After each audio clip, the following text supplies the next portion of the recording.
Boa tarde, gente. Muito obrigado a todo mundo que está aqui. Isso mostra que a gente realmente quer participar. A gente chamou e vocês vieram. Obrigada. Não desistir da política. Eu sei que é tentador às vezes, é desanimador às vezes, mas a política é feita por nós, tanto que estamos aqui. Então, muito obrigado por todos vocês que vieram, por todos que estão assistindo. E vamos começar. Que ninguém saia daqui preso, né? Amém. Seguinte, gente, eu escrevi tudo que eu tenho para falar. Primeiro, porque eu não queria perder a oportunidade de falar exatamente tudo que eu acho que precisava ser dito. Segundo, porque eu dosei bem as palavras, né? Não vou correr o risco de ser emocionada aqui. Eu vou começar agradecendo o Gustavo Gaia, presidente Gustavo Gaia, que eu tenho muito orgulho de chamar de presidente Gustavo Gaia dessa comissão. Parabéns por tudo que você tem feito. Meu amigo, deputado Felipe, Carolina de Tone. Gente, eu vou citar o nome de todo mundo, não. Que bom, deputados, que vocês estão todos aqui, porque, igual a Ana Paula falou, a gente precisa de vocês. A gente sozinho, a gente, na verdade, se sente sozinho. Então, vocês têm que ser a cavalaria. Quem tem que ir na frente é vocês. E eu espero que vocês façam isso e vocês estão aqui, na cavalaria.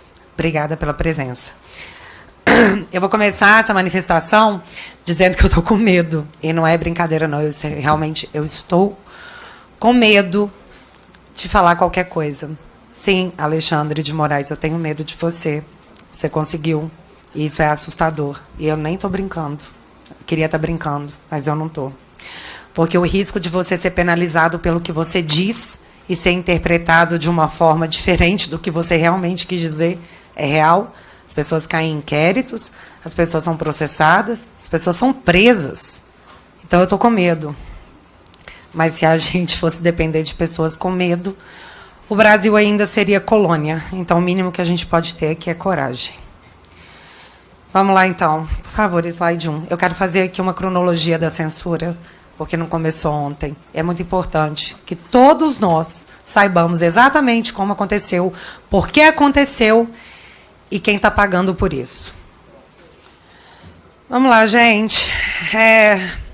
Quando a gente fala de censura, a gente tem que deixar claro aqui para todo mundo que a primeira vítima da censura no Brasil foi a imprensa. A primeira vítima foi a imprensa com essa matéria. O amigo do meu pai, da revista Cruzoé, do dia 11 de abril de 2019, onde a Cruzoé contava que teve acesso a um documento da Operação Lava Jato, onde o Marcelo Odebrecht revelava o codinome usado para se referir ao ministro Dias Toffoli na empreiteira, que era o amigo do meu pai, porque o amigo do meu pai era o Lula. Essa matéria foi censurada. Slide 2, por favor. No dia 15 de abril, o G1 já noticiava, e eu estou colocando matérias da grande mídia, que eu sei que tem gente de esquerda aqui, para não falar que eu estou falando fazendo fake news, é importante provar os fatos, porque as pessoas negam os fatos. No dia 15 de abril, o G1 noticiava que o STF estava censurando sites e estava mandando retirar matérias que ligavam Toffoli ao Odebrecht. E ainda conta que o ministro Alexandre de Moraes, relator do inquérito, além de censurar, a matéria estipulou uma multa de R$100 mil e determinou que a Polícia Federal ouvissem os responsáveis pelo antagonista e pela Cruzoé. Isso não começou ano passado. E, assim, eu ainda nos dias de hoje, eu não entendo qual foi o crime cometido pela Cruzoé, tanto que a matéria foi descensurada, ela voltou para o ar porque, de fato, aquela informação era verdadeira. E é isso que a mídia tem que fazer. A mídia, ela tem que questionar, ela tem que investigar, porque do momento que a mídia para de fazer isso, ela vira publicidade. E não é para isso que a mídia tem imunidade. Ela tem imunidade para questionar e investigar, porque a mídia tem um poder absurdo. E todos nós sabemos disso. Eu mencionei isso para vocês porque, para mim, ele foi o marco zero. Foi ali que a censura começou. E esse inquérito usado para censurar, que foi usado para censurar a Cruzoé, foi o inquérito das fake news que está no ar aí há mais de 4 anos.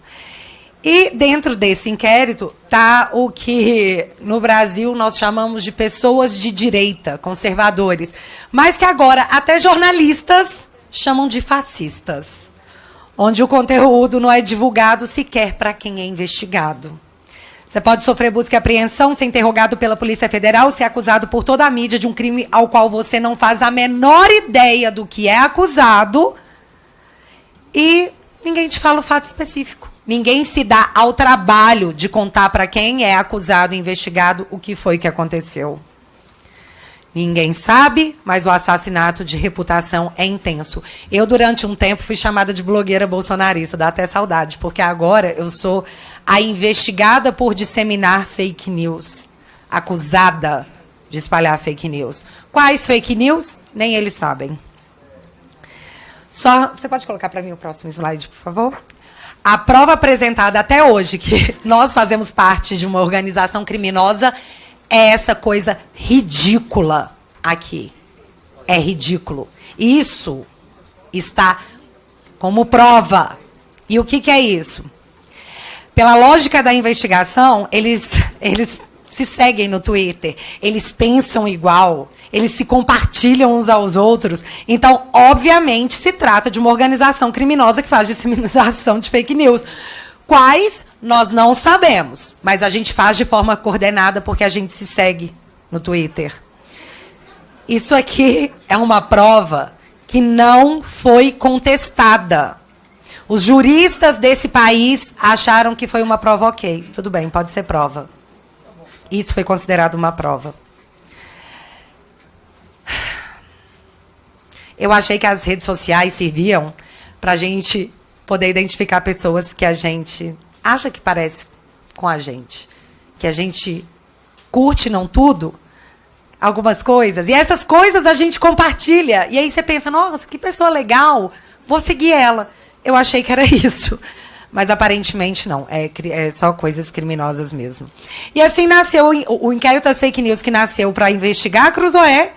Agora ela foi usada para tragar bolsonaristas. Não existe outro nome. A pedido da PGR, na verdade, esse inquérito deu filhos, e a pedido da PGR, o filho desse inquérito foi arquivado, que é o inquérito dos atos antidemocráticos. Também um inquérito aberto de ofício. Só a PGR pediu para arquivar, e aí o Alexandre de Moraes falou assim, beleza, vou arquivar. Abre outro igual, por favor. E assim nasceu, eu não estou brincando, isso aconteceu. E assim nasceu o inquérito das milícias digitais. Pode pôr o próximo, por favor. E o que ele investiga? Aqui no print está mostrando que em 2023 é a 6ª vez que esse inquérito é prorrogado. A 6ª. No chamado inquérito das milícias digitais, a Polícia Federal apura a existência de uma organização criminosa que teria agido com a finalidade de atentar contra o Estado Democrático de Direito e se articularia em núcleos políticos de produção, publicação e financiamento. Gravem bem isso. Esse é um ponto muito importante, porque é aqui que eu enxergo a perseguição ideológica mais ampla. E eu posso provar o meu ponto. Eu fui intimada pela Polícia Federal a prestar depoimento nesse inquérito. As perguntas eram surreais. Por exemplo, quanto eu ganhava de superchat no YouTube. O problema é que eu não faço live, então eu não recebo superchat. E assim, ficou claro que era uma tentativa de criminalização de quem recebia esse superchat. Ó, vocês estão sendo financiados por aí. Engraçado que a gente até chegou a denunciar em São Paulo os pimbas do MBL, né? Parece que eles pegaram e reproduziram pra gente. É engraçado como é sempre só com a gente. Mas se eu fiz 5 lives no meu canal até hoje, em mais de 3 anos de canal, foi muito. Eu nunca recebi dinheiro de ninguém. Eu nunca recebi pauta de ninguém. Isso tem que ficar claro. A SECOM nunca me mandou um informe dizendo como eu deveria rebater as críticas e nunca, na minha vida, eu sentei com nenhum político para negociar o meu apoio a qualquer projeto que seja. Isso nunca aconteceu. Eu, Bárbara, nunca fiz isso. E eu sou investigada no inquérito das milícias digitais. Porém, agora eu posso, e na verdade eu preciso apontar quem faz. E não é de agora. Próximo print, por favor. Hã? É? Mensalinho do Twitter. Em 2018, estourava o que toda a mídia chamou de mensalinho do Twitter. Em 2018, galera. onde empresas de um deputado do PT contratou influenciadores digitais para postarem conteúdos favoráveis a candidatos do partido, como Gleisi Hoffmann, que hoje é presidente do PT, como Luiz Marinho, que hoje é ministro do Trabalho, como Wellington Dias, que hoje é ministro de Desenvolvimento. Isso aconteceu. Você sabe quantos inquéritos foram abertos pelo STF para investigar essas pessoas? Nenhum. Sabe quantas buscas e apreensão essas pessoas sofreram? Nenhuma. E apesar de todas as provas, porque eram vastas provas, inclusive uma pessoa envolvida, ela fez uma espécie de confissão. Sabe quantas pessoas responderam criminalmente por esses crimes? Nenhuma. Só que isso foi em 2018. Já é um tempo distante, né? Vamos vir aqui para 2022? Próximo print, por favor.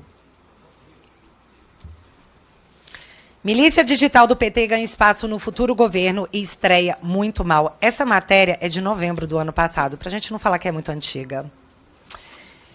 Levando em consideração que uma matéria da Folha de São Paulo foi utilizada para comprovar, mesmo sem apresentar uma única prova, disparos em massa que, teoricamente, mudaram o rumo das eleições e criaram um problema imenso para o governo Jair Bolsonaro durante todo o mandato, mas foi apresentada como prova, eu acho que a gente tem que dar o crédito aqui para uma matéria da Veja.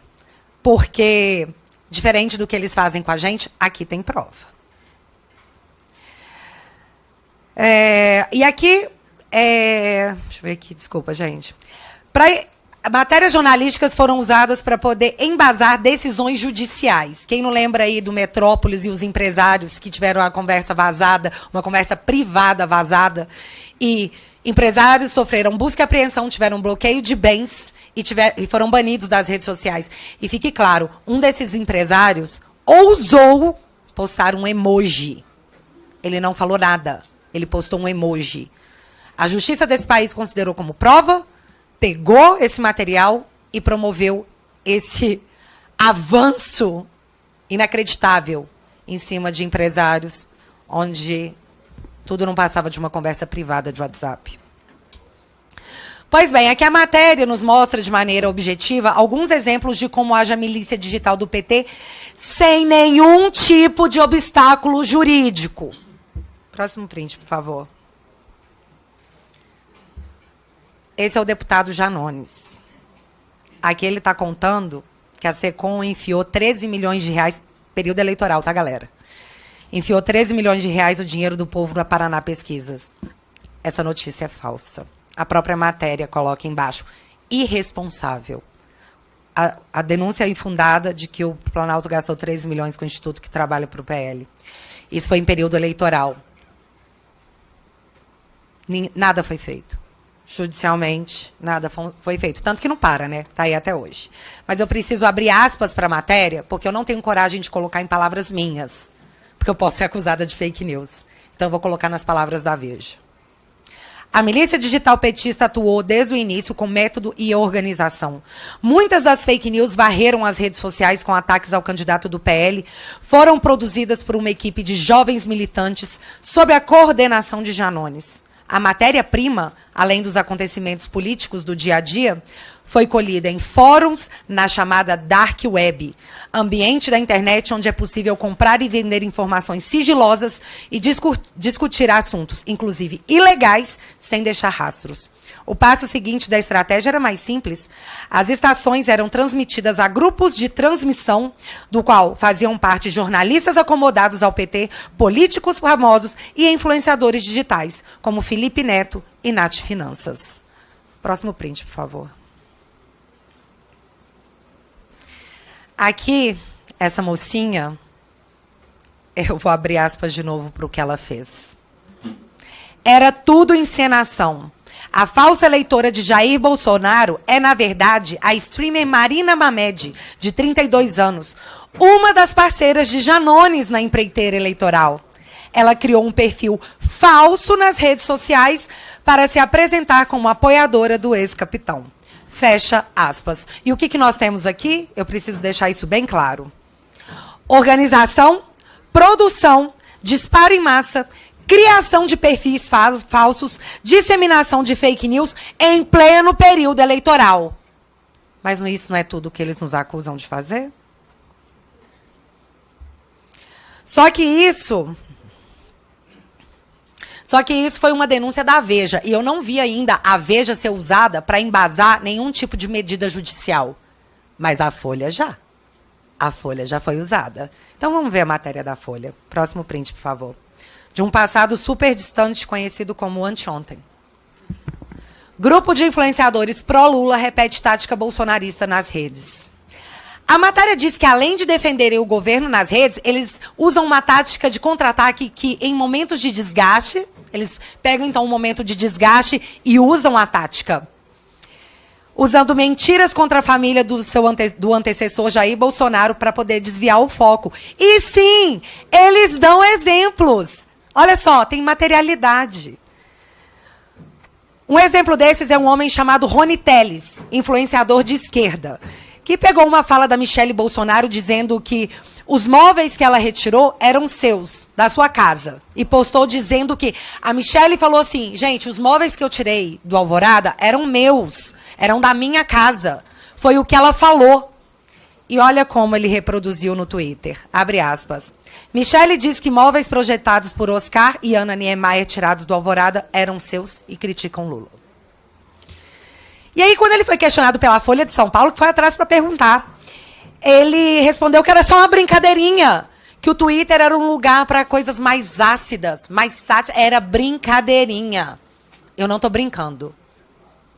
Foi o que o senhor Rony Telles falou. Isso está na matéria. Mas o influenciador na matéria afirma que tem contato com a SECOM e que, sim, recebe material do governo, coisa que nós nunca fizemos. É importante vocês gravarem essa informação, porque eu já vou mostrar o porquê. No outro momento da matéria, a Folha mostra o influenciador de esquerda Thiago Reis, que eu acredito que muitos conheçam, que publicou que a ex-primeira-dama, quando estava todo mundo falando sobre a Janja, tá lá em Portugal comprando uma gravata caríssima, o que para mim é problema dela. Eu não tô nem aí se a Janja compra 50 gravatas de 1 milhão. Se for com o dinheiro dela, o problema é dela.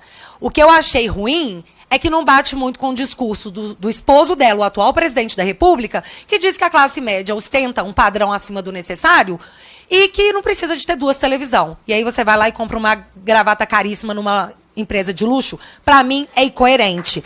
Mas não deixa de ser um problema dela. É um problema dela. E qual é o problema que eu vejo nisso? Que esse influenciador também está na matéria da Folha. Disse que Michelle Bolsonaro, quando esteve em Dubai, comprou um sapato de 20 mil reais com dinheiro público. E isso só para rebater as críticas que a Janja estava recebendo. Isso está na matéria. A matéria também mostra o atual ministro da SECOM, seu Paulo Pimenta, e isso é muito importante. Pode pôr o próximo print. Que tempos atrás disseminou em suas redes sociais a ideia de que a facada contra Jair Bolsonaro era falsa, chamada de fakeada. Tá aí, ó. Esse aí é o print dele, tá? Me dê esse trabalho. E isso é importante, porque o blog de esquerda Brasil 247 produziu um documentário onde induziu quem assistia a pensar, de forma clara, que a facada foi falsa, como o próprio título diz, uma fakeada no coração do Brasil. E como estamos falando de censura, vale ressaltar que o Brasil Paralelo teve a produção com o tema Quem Mandou Matar Jair Bolsonaro censurada sem que o conteúdo fosse conhecido. E o que nós temos aqui é um atual ministro desse governo colocando na rede social que hospitais estão mentindo para a população, que médicos estão mentindo para a população, que existe um esquema monstruoso de desinformação e mentira que é acobertada para convencer a população que Bolsonaro sofreu uma facada. Porque para ele é uma fakeada. E é óbvio que ele pensa isso, porque isso é publicação dele. Galera, eu falei para vocês que eu nunca recebi dinheiro de ninguém. Nem instrução da SECOM, nem de nenhum parlamentar para postar algo. E eu deixo claro também que eu nunca sentei à mesa para negociar meu apoio a nenhuma pauta do governo. Nunca! Isso nunca aconteceu. Agora eu quero mostrar uma coisa para vocês.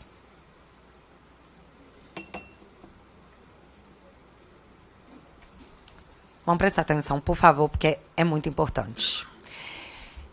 Esse áudio que eu vou mostrar aqui é de um dos maiores influenciadores da esquerda, o senhor Thiago dos Reis.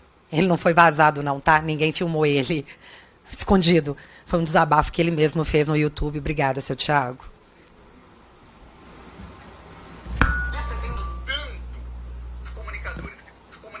Ah, vale a pena um contexto anterior? Ele era contra a PL da censura. Ele era contra. E aqui ele explica o porquê que ele é contra. Ele e um grupo de apoiadores de esquerda, todos eles contra, mas eles mudaram de ideia. Defendendo tanto esse artigo que dá dinheiro para a Globo, eles estão defendendo porque eles acreditam que eles vão ganhar um pouquinho. Eu sou contra. Eu tenho o direito de falar, olha, eu prefiro não ganhar mais e não dar milhões para a grande imprensa, que é parte do problema, e tirar essa parte aí, aprovar a parte que é para salvar as criancinhas, para combater fake news, para acabar com os nazistas, do que eu ganhar um pouco a mais, muito a mais para os outros. Não quero. Alguns são a favor, eles estão defendendo aí o ganha-pão deles, mas eles serem a favor e arrepentar que eu sou mercenário, é um negócio assim. Eu falei literalmente que eu não quero a mais, se for para dar mais para os outros. Tem gente que aceita, se o fulano aceita ganhar 10, 20% a mais, 30% a mais, e dar não sei quantos milhões aí para todos os veículos de grande mídia, é opção deles. Ele estava se explicando após uma reunião com Gleisi Hoffmann e a SECOM. Esses influenciadores de esquerda se juntaram com Gleisi Hoffmann, presidente do PT, e com a SECOM, onde nessa reunião o senhor Thiago deixa claro que foi passado para esses influenciadores que eles seriam, de certa forma, blindados, seriam incluídos no fundão, e que eles iam receber 10, 20, 30% a mais. Então, eles poderiam ficar tranquilos. Eu nunca me sentei à mesa para negociar o meu apoio. Mas essas pessoas, após essa reunião com a presidente do PT, após essa reunião com a SECOM, mudaram de ideia e passaram a aprovar o projeto. O problema deles foi resolvido. Esse vídeo está público no canal dessa pessoa. Vocês podem ir lá e conferir. Agora eu pergunto para vocês. Se sou eu falando isso, se tem uma gravação minha falando isso, que após conversar com Felipe Barros, com Gustavo Gaia, com Bolsonaro, com Eduardo Bolsonaro, com Marcon, com qualquer um, que, eu conversei com os deputados, eles falaram que eu vou ganhar até 30% a mais, então agora eu sou a favor. O que vocês acham que ia acontecer? Isso é muito sério. Isso é muito sério, gente. Só que com essas pessoas, sabe o que acontece? Nada. Nada. E eis um ponto importante dessa pequena explanação de fatos, porque se os dois lados, supostamente, aqui vamos falar aqui, vamos tentar ser igualitário. Se os dois lados supostamente cometem o mesmo crime e a justiça só persegue um, das duas, uma. Ou não tem crime, ou se trata de uma perseguição ideológica, onde não é o que se fala, mas quem fala. E aqui isso vai ficar muito claro, porque atualmente o Bolsonaro e seus apoiadores são acusados de tentarem um golpe de Estado através do artigo 142, que iria gerar uma intervenção militar, que ele não queria sair do poder. É o que todos dizem. Isso é segundo todo mundo. E segundo todo mundo, é crime. Próximo print, por favor.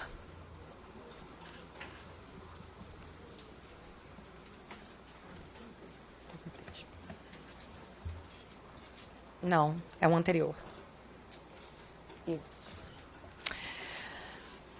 Por que a Dilma Rousseff não sofreu busca e apreensão por tentativa de golpe?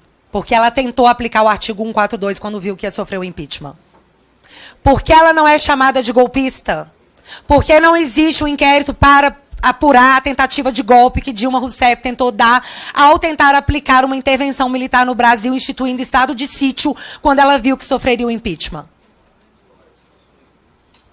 Por que é só do lado de cá? As situações são idênticas, não são? Bolsonaro não é acusado de tentar assinar aí o artigo 142 para tentar uma intervenção militar? A Dilma tentou, só que ela não conseguiu. O Bolsonaro, se fez, também não conseguiu. Qual é a diferença? Por que só um lado é criminalizado?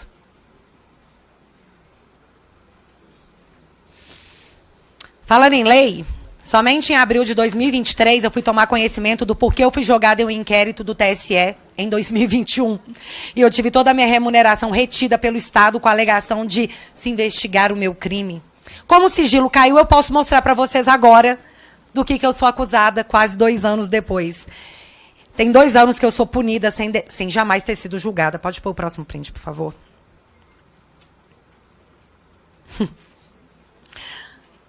Isso aí é o que está dentro do inquérito. Esse inquérito aí que me aponta como uma criminosa. Agora, no Pingos dos Is, Bolsonaro e Felipe Barros mostraram relatórios do próprio TSE que confirma que o hacker teve acesso por meses ao sistema do TSE, e inclusive acesso à fonte do sistema eleitoral, onde podem ocorrer a programação para fraude. Laudo do próprio TSE, que hoje jura ser intransponível. Peraí. Tem ou não tem? Isso é fake news? Tem ou não tem? Tem. Tem. Esse aqui é o mais legal. O hacker permaneceu dentro do sistema do TSE em 2018, de abril a novembro, no coração do processo eleitoral. Nos códigos-fonte das urnas. Só para informar, para trocar o próximo slide. Você já está lendo o próximo, não é, Bárbara? Não, esse. só nesse. É só porque esse aqui é importante, porque eu pesquisei esse aqui, eu não achei a resposta, não. Nos códigos-fontes das urnas. Quando a PF pediu os dados do que o hacker fez dentro do sistema, o TSE respondeu que, ops, foi apagado, foi mal. Isso aqui foi colocado como se eu estivesse atentando contra a democracia, mas tem 3 dias que eu estou pesquisando em toda a internet, em todas as manifestações do TSE, onde eles desmentem essa informação, que está no laudo da Polícia Federal. Se isso é fake news, eu gostaria que me fosse provado que é fake news, porque nós temos um documento dizendo que não é, mas aqui eu fui acusada de fake news. Além disso, tem 2 vídeos transcritos meus. Um que eu explico a live do dia 4, que é justamente essa do documento, e eu gostaria muito de que todos vocês pudessem assistir, inclusive os juristas que estiverem assistindo, para me apontar qual foi o crime que eu cometi. Só que não vai dar, porque o meu canal foi censurado. Meu canal está censurado desde o dia 8 de fevereiro, e nós estamos em maio. E até hoje a justiça desse país não se deu ao trabalho de me explicar o porquê. Porque os meus advogados tentam, tá? A cada 15 dias. E a resposta é assim, não, obrigado por ter tentado. Depois você tenta de novo. Seria cômico se não fosse trágico, né? Eu estou censurada há 4 meses e ninguém da justiça desse país me diz o porquê. E não é porque eu não estou perguntando, não, eu estou. Mas eles simplesmente acham que não é necessário explicar o porquê. Aí eu pergunto, isso tem cara de democracia? Para quem? Para quem? O problema é que, ao mesmo tempo que isso acontece comigo, o Sérgio Cabral saiu da cadeia e virou influencer digital.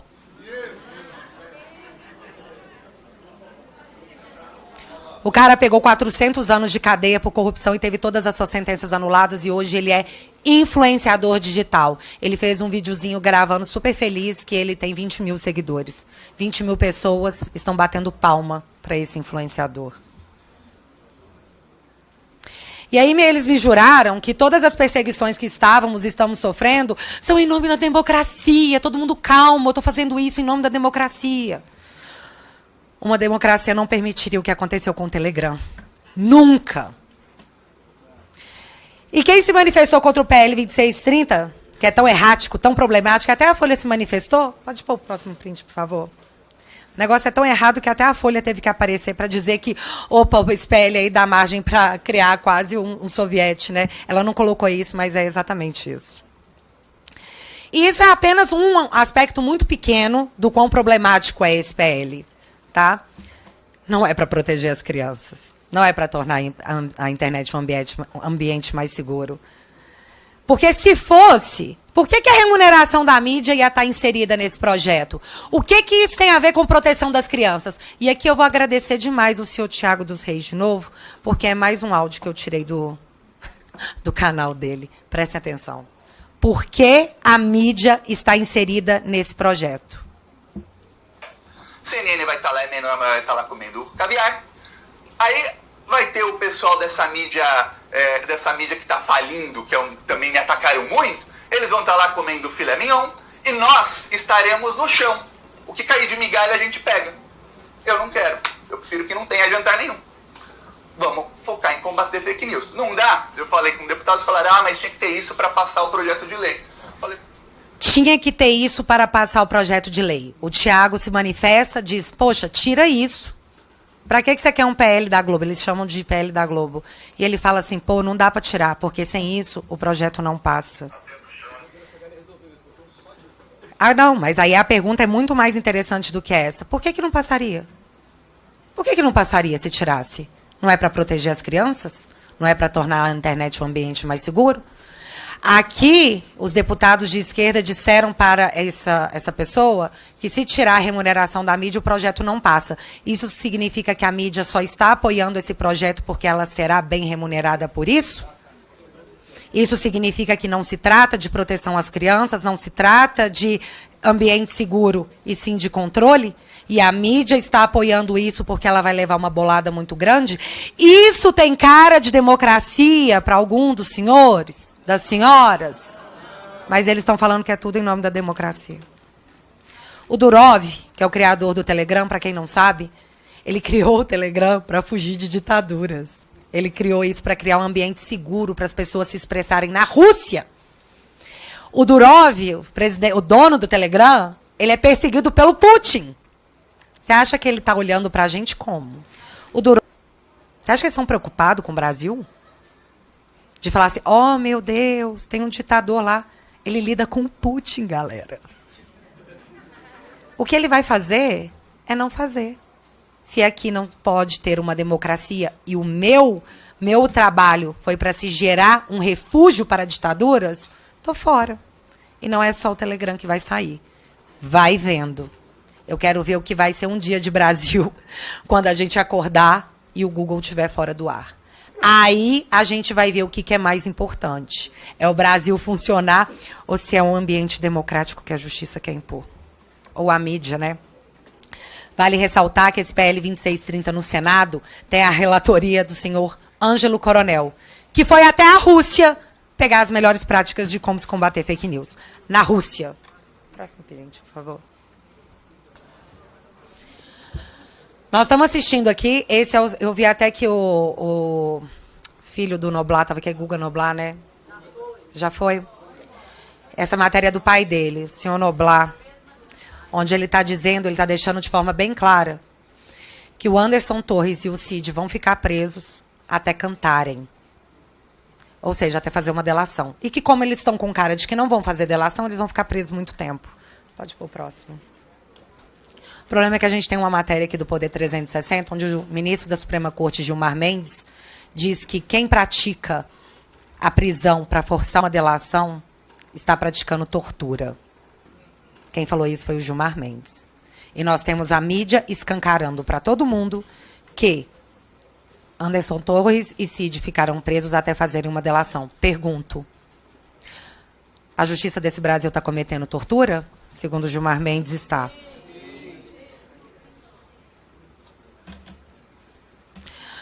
Todos que apoiaram Jair Bolsonaro estão sendo caçados e desumanizados para que qualquer coisa possa ser feita contra ele sem que ninguém reclame. Nazista não tem direito a nada. Então que se faça o que tiver que ser feito para eliminá-los. Isso não é democracia.